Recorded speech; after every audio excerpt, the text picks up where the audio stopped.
उप मुख्यमंत्री अरुण सावहा विधानसभा में जल जीवन मिशन के बारे में दीन जानकारी। एकर तहत जी हाँ भी काम रुके हुए है, ओला जल्द से जल्द पूरा करे के दिन आश्वासन। विधानसभा में आज प्रश्नकाल के दौरान जल जीवन मिशन और लोक निर्माण विभाग से संबंधित सवाल के जवाब में उप मुख्यमंत्री और नगरीय प्रशासन मंत्री अरुण सावहा अलग अलग प्रकार के सवाल के जवाब दीन।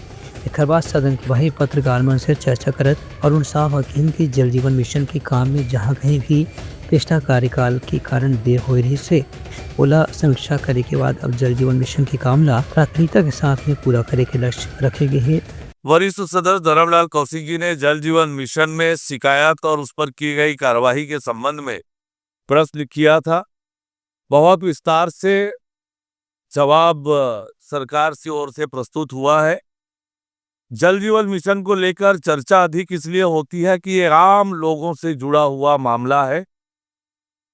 हर व्यक्ति तक नल से जल पहुंचाने की ये योजना है और इस योजना की शुरुआत जिस प्रकार से कांग्रेस की सरकार ने किया, जो अव्यवस्था फैली, 2 साल विलंब से जल जीवन मिशन का काम प्रारंभ हुआ और आनन फानन में जो गड़बड़ियां हुई उसको लेकर इसकी चर्चा ज्यादा हुई। पर हमारी सरकार बनने के बाद जहां पर भी गड़बड़ी पाई है, कार्रवाइयां कठोर की है, लगातार कार्रवाइयां की है और जो अमानक निर्माण वो भी तोड़े गए, अमानक पाइपलाइन उखाड़ी गई, वो कठोर से कठोर कार्रवाइयां की गई। ठेकेदारों को ब्लैकलिस्ट किया गया, 6 एग्जीक्यूटिव इंजीनियर को सस्पेंड किए गए, कठोर से कठोर कार्रवाई की है।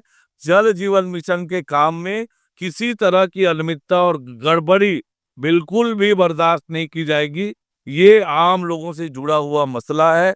हमारी सरकार का ध्यान अभी फोकस इस बात को है कि हर व्यक्ति के घर तक नल से जल कैसे पहुंचाए, इस पर फोकस कर काम कर रहे हैं। इसमें सफलता भी मिल रही है। संगे संग अलग अलग जिला में जल जीवन मिशन के कार्य की लगातार निगरानी और समीक्षा भी करे जाही। Bureau report, Uttarakhand news.